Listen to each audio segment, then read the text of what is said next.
দাউ দাউ করে জ্বলে গেল আগুন। চারচাকা গাড়িতে অগ্নিকাণ্ডের ঘটনায় ১৯ নম্বর জাতীয় সড়কে চাঞ্চল্য।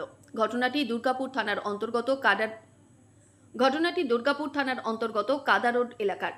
ঘটনাস্থলে দমকলের একটি ইঞ্জিন ও দুর্গাপুর থানার পুলিশ পৌঁছে পরিস্থিতি নিয়ন্ত্রণে আনে। জানা যায়, গাড়িটি সার্ভিসিং করানোর জন্যই নিয়ে যাওয়া হচ্ছিল। এই গাড়িটি দুর্গাপুর থেকে আসানসোলের দিকে যাচ্ছিল। তখনই ওই চারচাকা গাড়িটিতে অগ্নিসংযোগ ঘটে। আগুনের তীব্রতা এতটাই ছিল যে গাড়িটি চরমভাবে ক্ষতিগ্রস্ত হয়েছে। দমকল বাহিনীর বেশ কিছুক্ষণের প্রচেষ্টায় আগুন নিয়ন্ত্রণে আসে। দুর্গাপুর থানার পুলিশ ও ট্রাফিক গার্ডের তৎপরতায় স্বাভাবিক হয় যান চলাচল। আইসি থেকে আমাদের ফোন এসেছিল যে একটা গাড়িতে আগুন লেগে গেছে। আমরা এসে এখানে দেখলাম যে একটা কেয়া কোম্পানির গাড়িতে আগুন লেগে গেছে। সে খোঁজ খবর নিয়ে জানা গেল এটা সার্ভিসিং করতে এসেছিল, স্টেজ টাইমে বেরিয়েছে, রাস্তার মধ্যে আগুন লেগে গেছে। কী কারণে লাগতে পারে?